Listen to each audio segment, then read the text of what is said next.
राजस्थान के एक सूखे और धूल भरे गांव में राहुल सिंह पैदा हुआ। उसका घर मिट्टी और गोबर से बना था। छत से धूप छनकर अंदर गिरती थी। पिता की मौत वह बचपन में ही देख चुका था। एक निर्माण स्थल पर हादसा और उसके बाद सिर्फ चुप्पी। घर में अब सिर्फ वह और उसकी मां सविता थे। सविता दूसरों के घरों में कपड़े धोती थी। सुबह से शाम तक नदी के किनारे बैठकर साबुन और पत्थर से उसकी उंगलियों की खाल हमेशा फटी रहती थी। फिर एक साल बारिश के बाद वह बीमार पड़ गई। सांस तेज हो गई, सीने में दर्द रहने लगा।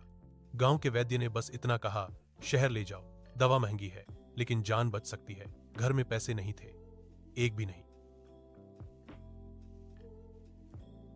राहुल गांव के सबसे बड़े मकान के सामने खड़ा हुआ।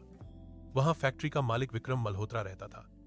बड़ा फाटक, अंदर संगमरमर का आंगन, छत से घूमता पंखा। राहुल जमीन पर बैठ गया, हाथ जोड़ लिए। बोला कि मां मर रही है, उधार दे दीजिए, जिंदगी भर काम करूंगा। विक्रम ने उसकी तरफ देखा तक नहीं, इशारा किया। दो आदमी आए,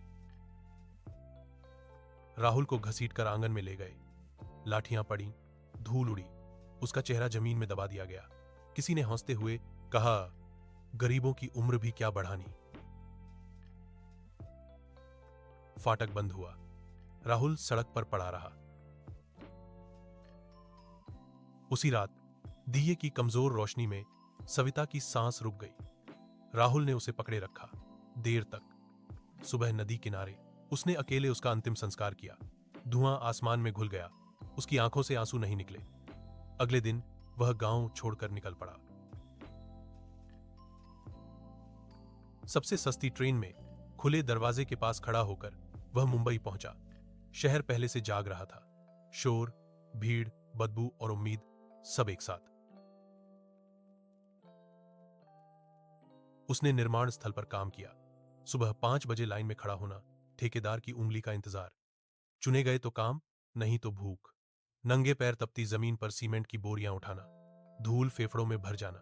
किसी के गिरने पर काम नहीं रुकता था। फिर ढाबे में बर्तन धोए, घंटों खड़ा रहना, गंदा पानी, जलते हाथ, मालिक की डांट। फिर रेलवे स्टेशन पर कुल्ली बना, दौड़ते हुए प्लेटफॉर्म पार करना, सूटकेस उठाना, कम पैसे लेना। पुलिस आई तो भागना, रात को फुटपाथ पर सोना, बारिश में भीगना, सूखी रोटी को धीरे धीरे चबाना। साल बीतते गए, उसकी पीठ झुक गई, हथेलियां पत्थर जैसी हो गईं। वह कम बोलता था, सिर झुकाकर चलता था। एक दिन फैक्ट्री की मशीन टूट गई, गियर नियंत्रण से बाहर, बुजुर्ग लगभग घायल, जान को खतरा। उड़ती चिंगारियां, सब भागे। राहुल बिजली के स्विच की तरफ दौड़ा, मशीन बंद की। एक बुजुर्ग की जान बची।